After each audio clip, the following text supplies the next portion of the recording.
Lorne Greene, the calm, steady, and commanding presence on Bonanza, a man who seemed untouchable on screen, yet behind the cameras, he carried grudges that few people ever knew about. But what most people don't know is that Greene had a private list, a list of people who, in his eyes, crossed the line, undermined him, or disrespected the world he had worked so hard to create. Join us as we explore the secret conflicts, the quiet rivalries, and the untold stories that Hollywood never showed you. The infamous rivalries. Lorne Greene, the strong and steady face of Bonanza, had a side most people never saw.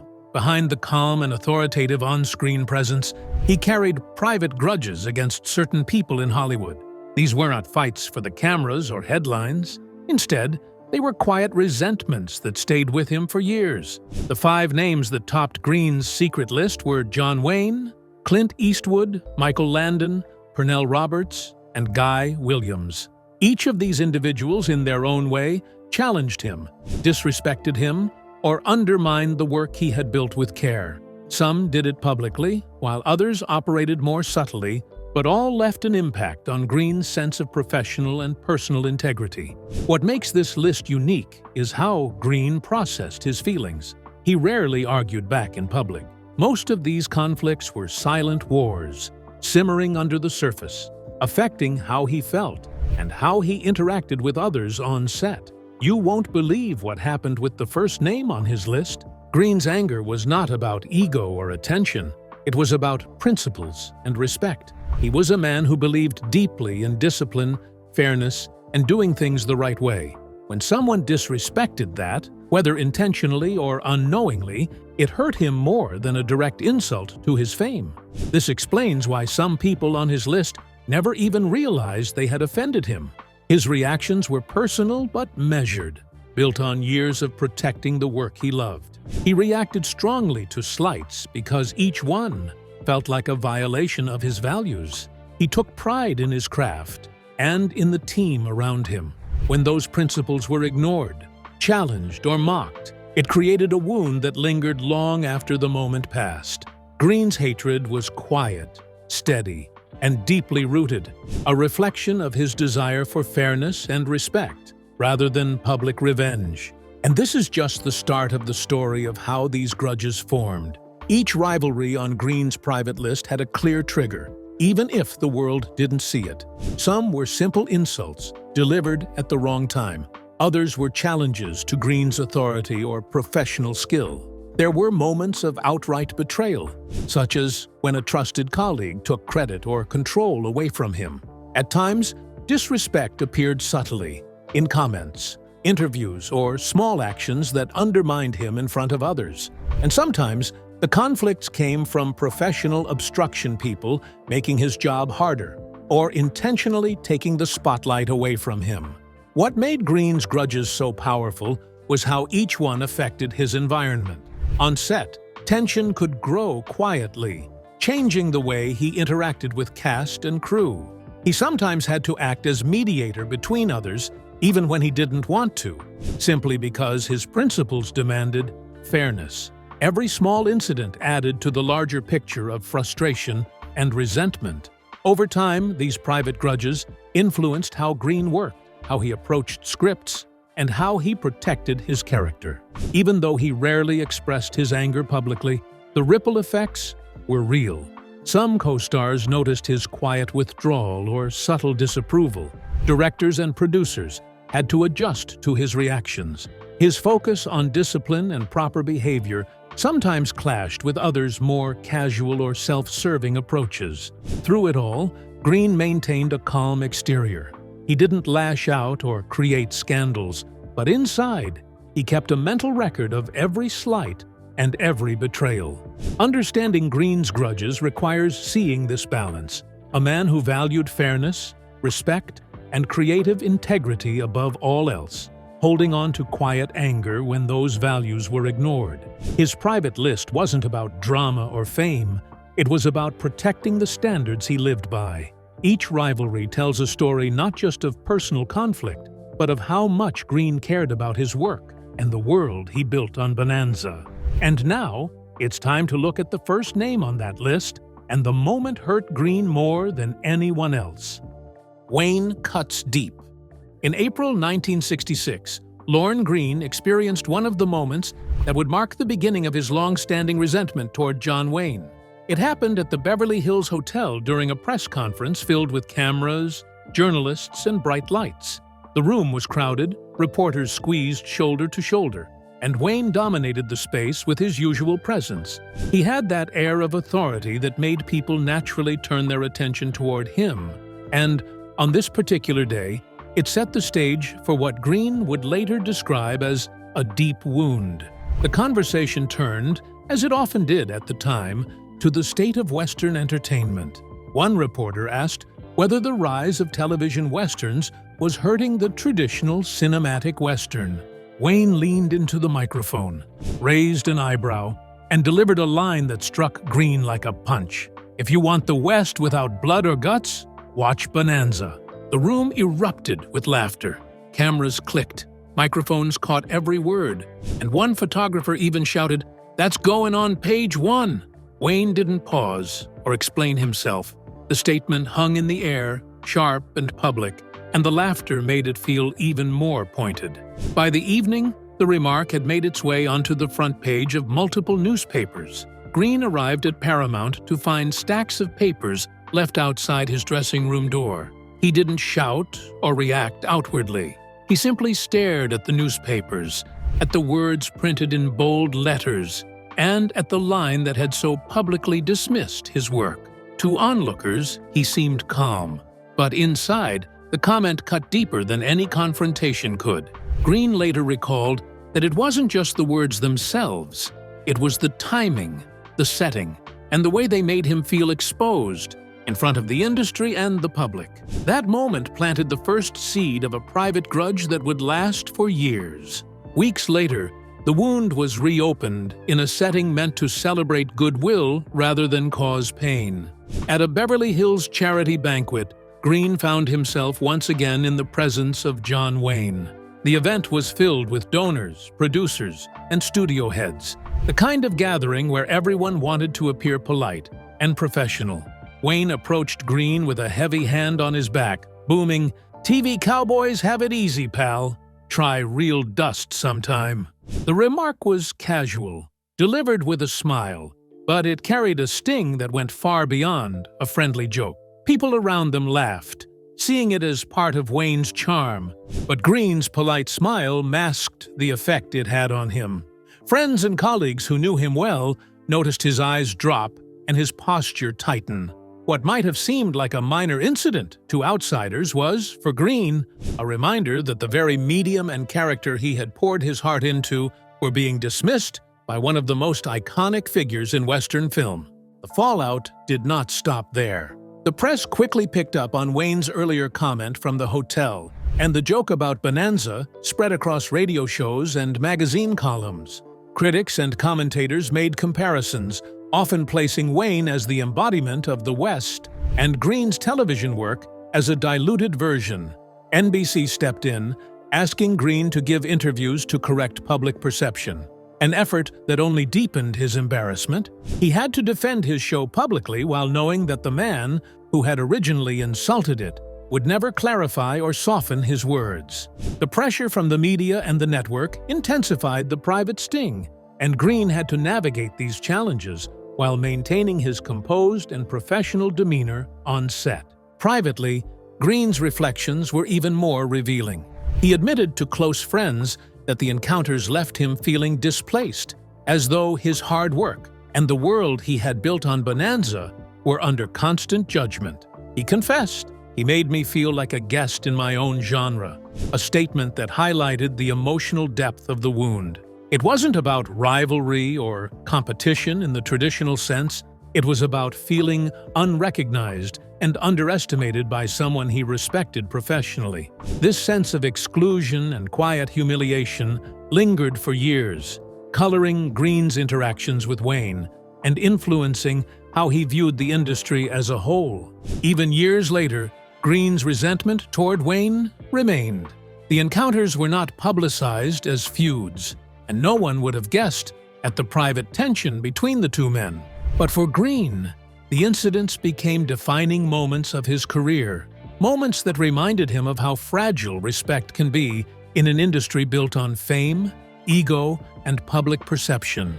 This was just the first name on his private list of grudges, and the story of the next person would bring an entirely different kind of challenge. Eastwood steals spotlight. In late 1971, Lorne Greene faced another moment that would quietly sting for years, this time involving Clint Eastwood. It happened during a crowded press room, filled with reporters eager to hear Eastwood talk about his latest film, Dirty Harry. The conversation turned to the old-style moral westerns that Greene had represented for years on Bonanza. Reporters mentioned television cowboys, a phrase everyone knew referred to Greene's character, Ben Cartwright. Eastwood leaned slightly forward, wearing his trademark half-smile, and dropped a line that would cut through Greene's carefully built image. "Real cowboys don't preach. They survive." The remark was short, casual, almost offhand, but its impact was sharp. Greene read the words in a magazine shortly afterward. He closed it slowly, deliberately, feeling the weight of the statement. The words didn't just challenge a character on a TV show. They challenged an entire philosophy Greene had spent years defending. To Greene, Ben Cartwright wasn't just a fictional hero. He embodied moral courage, integrity, and family values in a world that often glorified violence and shortcuts. Eastwood's statement suggested that the type of hero Greene represented was outdated, unnecessary, and even naive. It wasn't shouted at him in anger, and no one in the press room likely realized the effect it would have on Greene personally.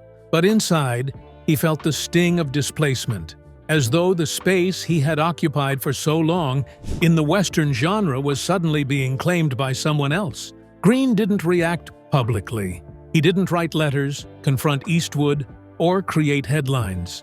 Instead, he carried the quiet resentment, a simmering awareness that the audience, critics, and the industry were beginning to favor a new kind of hero, one that didn't align with the values he had fought to uphold. The tension continued to build months later at a Universal backlot party. The gathering was a casual evening where studio executives, actors, and producers mingled. Someone asked Eastwood directly about the Cartwrights. He shrugged, looked away with a dismissive smirk, and replied, "They're the polite West. I'm not." The comment was subtle, almost polite in its delivery, but Greene felt the impact immediately. It was another public reminder that the world was shifting, and the new audience idolized a different style of heroine who survived, rather than taught lessons. Friends who witnessed Greene's response noticed a slight drop in his expression, a quiet acknowledgement that the statement stung more than the room realized. The press and public perception quickly followed the shift. Magazine columns began to label Eastwood as the embodiment of the new frontier. Directors and producers argued in meetings that audiences no longer wanted moral heroes who preached lessons. They wanted Eastwood's cold, independent grit. Younger viewers began to gravitate toward Eastwood, and Greene watched as his own fan base evolved. It wasn't out of disrespect for Greene, but the momentum of the industry moved away from the kind of character he had represented for so long. He wasn't replaced by insult or personal attack. He was replaced by cultural evolution. Privately, Greene articulated the depth of this wound. He admitted to close friends that the moments with Eastwood left him feeling displaced and marginalized in a world he had helped define. He said plainly, "He didn't attack me. He replaced the world I belonged to." The statement reflected a profound mix of grief and quiet anger. It wasn't personal in the traditional sense. No one had insulted him directly or tried to sabotage him. Instead, his sense of purpose, his connection to the genre, and the principles he had upheld were being quietly undermined. It left a lasting mark, a subtle but unhealed hurt that lingered alongside his other private grievances. Greene's relationship with Eastwood was never openly hostile. There were no public feuds, no shouting matches, and no dramatic confrontations. But behind the scenes, the encounters represented a turning point. a realization that the moral, disciplined, and steady world he had built on Bonanza was being overtaken by a newer, harsher, and more individualistic vision of the West. This silent shift stung more than any direct insult ever could. And just like that, the next person on Greene's list would push him in an entirely different way, testing his control in ways even Eastwood had never touched. The rising sun. In late 1966, Lorne Greene began noticing changes in how Michael Landon was approaching Bonanza. Landon, who played Greene's youngest son, Adam Cartwright, had started writing scripts on his own. He bypassed the usual chain of command, sending drafts directly to NBC without running them past Greene or the other producers first. At first, Greene didn't react outwardly. He was a disciplined professional and wanted to give the younger actor some space, but he couldn't ignore the implications. Each new script Landon submitted had subtle changes, focusing more on the younger characters and shifting the tone of the show. Greene recognized that Landon wasn't just writing for the show, he was quietly trying to reshape it. This independence, while seemingly harmless, felt like a challenge to Greene's authority and vision. He had been keeping the production running like a well-oiled machine, and now someone he trusted was quietly testing boundaries and changing the direction of the series without his input. The early signs of conflict were subtle, but they planted the seed of a much deeper tension that would grow over the next several years. Over time, the impact of Landon's actions became clearer. As the scripts evolved, the spotlight began to shift away from Greene's character, Ben Cartwright. Scenes increasingly centered on Adam and the younger generation, and Greene started to feel less at the heart of the stories he had spent years building. While Greene continued to perform his role with professionalism, the shift in focus slowly pushed him to the background. NBC noticed the changes and praised Landon's contributions, which only made the situation more frustrating for Greene. He watched the show he had helped shape evolve into something that no longer mirrored his original vision. The subtlety of the change made it even more difficult to confront. There was no single moment or statement to argue against. Instead, Greene felt a gradual erosion of his influence and control over a world he had worked tirelessly to create, leaving him quietly frustrated and increasingly resentful. The tension came to a head during a script meeting in 1972 for an episode called Forever. Greene flipped through the pages and realized that his own character was no longer central to the story. He looked around the room, noticing the staff and producers nodding in approval at the new direction. Landon, confident and calm, tapped the script and said, "The audience wants a new direction." The room fell into a silence so heavy it could almost be felt. Greene did not argue or shout. Instead, he placed the script down slowly, stood up, and walked out. The staff exchanged glances, unsure how to respond, and the tension in the room lingered long after he left. For Greene, the moment was not about confrontation. It was about recognition that his role and influence had quietly been diminished. Privately, Greene expressed the depth of his feelings about the situation. He admitted that Landon had not acted out of malice, but the result was still painful. Greene said, "He took nothing from me intentionally, but somehow he took everything." The statement captured the sense of loss he felt. His character, his authority, and the creative vision he had nurtured for years had been quietly reshaped without his consent. The wound was personal and professional, and it lingered in his mind long after the meeting ended. Even without public conflict, this silent rivalry left a lasting mark on Greene, setting the stage for the next challenge on his private list: vocal disruption. In the early 1960s, tensions on the Bonanza set began to surface between Lorne Greene and his co-star, Pernell Roberts. Roberts, who played Greene's eldest son, Adam Cartwright, did not shy away from expressing his opinions about the show, and he often made them known during script discussions. One particularly memorable confrontation occurred in a meeting where the writers were reviewing an episode. Roberts leaned back in his chair, lifted the script, and said in a calm but firm voice, "These stories are too clean. Ben Cartwright isn't a father. He's a fantasy." Every head in the room turned toward Greene. The statement was a direct challenge, not just to a character, but to the work Greene had invested years into building. Greene listened carefully, his posture tight, and his expression controlled, before replying, "Adam chooses family. That's not weakness." Roberts shook his head, stood up, and walked out, leaving the writers and staff frozen in the room. From that moment, it was clear that Roberts's criticism was not casual commentary. It was an ongoing challenge to Greene's vision for the show. Roberts' actions were not limited to script meetings. Outside the scripts, he continued to create friction on set. He frequently skipped promotional appearances, refusing to participate in interviews or events that supported the show. He also avoided charity events that the cast was expected to attend, leaving Greene to manage interactions with the press and fans alone.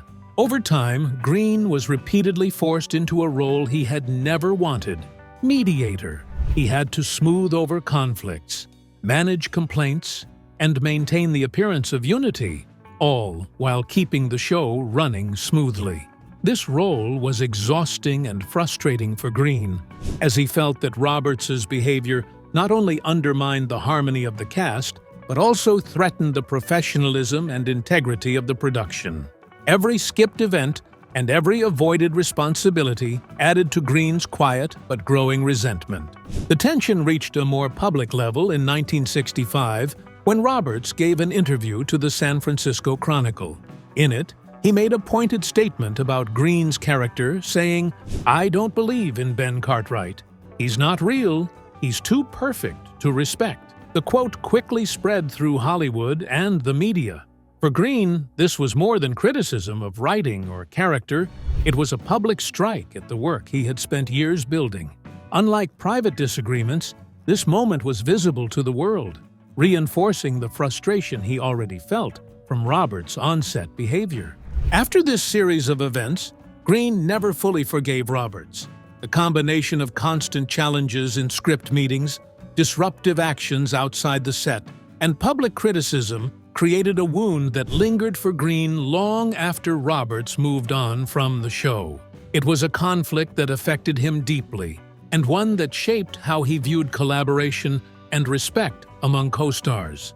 Even though this rivalry was loud and visible, the next person on Greene's list would test him in a completely different way, pushing him to the limits of his patience and discipline. Ego over order. In late 1967, Lorne Greene faced one of the most testing experiences of his career on the Bonanza set, this time involving guest actor Guy Williams. Unlike previous tensions, Williams's approach was not subtle or quietly disruptive. He was loud, demanding, and completely disregarded the unspoken rules of the studio. From the moment he arrived, Williams made a statement. Instead of quietly entering the studio, he pulled up in a convertible, surrounded by photographers who had been tipped off in advance. Crew members whispered among themselves, noting that Williams seemed to treat the day like a grand entrance rather than a professional shoot. Greene, watching from a distance, felt his jaw tighten.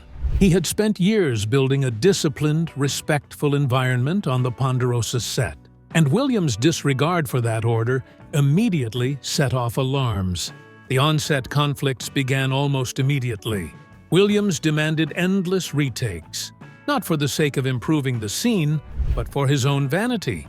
He adjusted angles, lighting, and even the positioning of Greene's body, making sure he did not block Williams's profile. During one scene, Williams loudly declared, "We'll redo it. My character leads this moment, not Ben Cartwright." The crew went silent, unsure how to respond, and Greene's calm, measured presence contrasted sharply with Williams' chaos. Despite the frustration, Greene did not argue or escalate the situation. He maintained his quiet authority, hoping that professionalism would eventually prevail. The breaking point came midweek during a two-line exchange that should have taken minutes to film. Williams cut the scene in the middle, stopping production and announcing, "Stop, this doesn't showcase me properly." Greene, who had tolerated the repeated disruptions and maintained control of the set, finally reached his limit. Without a word, he placed his hat on the table, turned, and walked off the set. Production came to a halt for the entire afternoon. NBC executives and producers scrambled to intervene, trying to smooth the situation over, but the damage had already been done. Everyone on set understood the significance. Williams had not bruised Greene's ego. He had bruised Greene's principles. Privately, Greene reflected on the incident with a clarity that those close to him never forgot. He said, "Some people don't break the rules, they break the room." Williams did exactly that. The statement captured the frustration and disappointment Greene felt, not just at Williams, but at the challenge to the order and discipline he had worked so hard to maintain. Unlike previous conflicts that were subtle or quietly damaging, Williams' behavior was open, disruptive, and impossible to ignore. It tested Greene in ways that the others had not, forcing him to assert control in a manner that left no room for compromise. Even after Williams left, the memory of the incident lingered. It served as a reminder of how quickly professionalism could be challenged and how important it was for Greene to protect the standards of his work. The Ponderosa set returned to normal, but the tension and lessons from that week became part of Greene's private reflections on Hollywood, actors, and respect. Unlike Wayne, Eastwood, Landon, or Roberts, Williams did not undermine Greene quietly or strategically. He shattered the environment Greene had built and forced him into decisive action. This final confrontation on Greene's private list highlighted the full range of challenges he faced in Hollywood, from public humiliation to quiet displacement to outright disruption.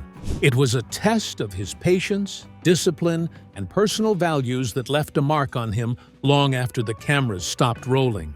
And after seeing the full list, it's clear that Greene's grudges weren't about ego. They were about respect, principles, and protecting the world he had built on Bonanza. Looking at all 5 of Greene's rivalries, a clear pattern emerges. His grudges were never about ego or fame. They were about respect, principles, and protecting the work he had built. With John Wayne, it was public dismissal. With Clint Eastwood, quiet replacement. With Michael Landon, subtle creative takeover. With Pernell Roberts, open criticism. And with Guy Williams, blatant disruption. Each situation tested him differently, yet the underlying cause was always the same: someone challenging the order, integrity, or values Greene had worked to uphold. Greene reacted quietly in most cases, avoiding public confrontation, but that didn't make the conflicts any less real. They affected the work environment, shifting the mood on set and forcing Greene to manage tension while maintaining professionalism. He became the mediator, the silent observer, and the guardian of his creative world. These grudges show a man who demanded fairness, consistency, and respect for discipline. He wasn't looking for revenge. He wanted the people around him to honor the standards that made his work meaningful. Each conflict reinforced his belief in principle over ego, leaving a record of quiet but lasting resentment. From public insults to subtle betrayals and outright chaos on set, these rivalries show just how much Greene valued respect, discipline, and his creative world. Some of these names might surprise you, some will shock you, and the stories behind each conflict are filled with tension, silent rivalries, and moments that completely reshaped Greene's life on and off the set. These weren't petty arguments or fleeting annoyances. They were incidents that left lasting marks, some visible to the world, many entirely private. If you found this story as fascinating as we did, don't forget to like, comment, and subscribe for more untold Hollywood stories. Hit the notification bell so you never miss an inside look at your favorite stars' hidden lives.